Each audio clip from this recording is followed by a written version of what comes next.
Днес бих искал да покажа няколко примера за реконструкции на мостови съоръжения. Конструкции от вълнообразна стомана.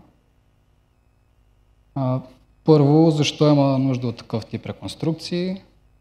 Обичайно има доста съоръжения в България, които са в предаварийно състояние.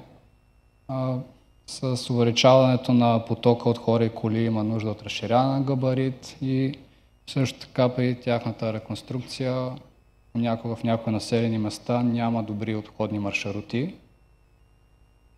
Най-главните варианти какви са те? Единият е цялостна реконструкция, което означава разрушаване на даденото съоръжение, изграждането на ново. Понякога има вариант само части от него. Това, което ние предлагаме, наричаме го релайнинг или въпросното укрепване на съществуващи съоръжения. Тогава една конструкция от вълнообразна стомана се отпъхва или изгражда под съществуващото съоръжение, изпълнява се насип или в други случаи се запълва разстоянието между съществуващото съоръжение и съоръжението от вълнообразна стомана се запълва с специален разтвор. Какви са предимствата на това, което ние предлагаме? Както винаги, на първо място цедиме разходите, които са и финансови, и времеви. Може да бъде много по-бърз начин за реконструкция, безопасността, която касае хората, които се придвижват и ще трябва да минават по обходни маршрути, и също така строителните бригади, които трябва да работят на това съоръжение, и достъпността. Това е свързано отново с тези маршрути, за да не се налага на хората да шофират допълнително, има предпоставки за инциденти. Най-често случаите са носещата способност е изчерпана, когато се има нужда от ремонт, увеличение на населението и превозни средства, което го споменах, нови по-актуални норми, понеже много голяма част от самите съоръжения са проектирани много отдавна и вече не отговарят, изтекъл срок на експлоатация и съображението, което е свързано с трафика, велоленти, пешеходен трафик.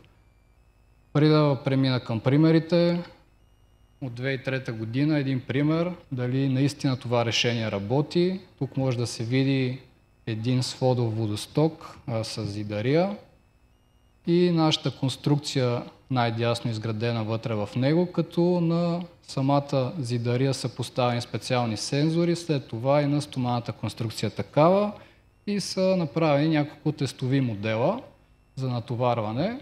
Самото разпределение на сензорите е показано на схемата в дясно, като за да има сравнение спрямо това, което ние сме проектирали, сме направили един модел по крайни елементи, в който сме направили 3D конструкцията и сме определили какви напрежения би трябвало да възникнат в нея. И това са двете графики за нормални тангенциални напрежения, които се получават като сравнение между това, което самите датчици измерват и нашите изчисления в модела. Те са доста близки, което показва, че всъщност това решение истина работи. Тази стоманена конструкция успява да поеме това натоварване и да започне да помага на съществуващото съоръжение да не се няма повече деформации. Отбрал съм два примера. Един е от Полша. Какви са били там проблемите? Лошо състояние на самото съоръжение и отново необходимост от повече ленти. И това са самите предизвикателства. Освен, че трябва да се реконструира, то трябва да се ушири дадения път и също така трябва да бъде запазен трафика по време на тази реконструкция. Тук може да видите съоръженията. Това, което е сводовото, е изградено 27 година, а в дясно това, което е с гредите 55-та, то е допълнено към сводовия мост. Това е нашето предложение. Два отвора, 18 метра и 12,5 метра, като се вижда, че ще стане с по 2 ленти, с велоалеи. За самия монтаж са били необходими 5 седмици, с малка група хора, това са самите стоманени конструкции, обаче някъде изпуснах.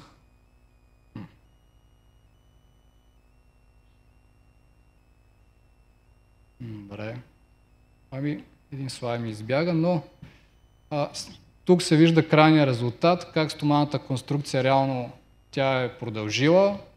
Самия стомбетонен мост, изграден армонасип от блокчета, който се изгражда, първо се правят основите уширяването, след това се сглавя самата стоманена конструкция, прави се армонасипната конструкция, насипва се, оплътнява се на пластове и най-горе вече, където е самата стомбетонова конструкция, се инжектират празнината между стоманената и стомбетонната, в другата част остава насипа.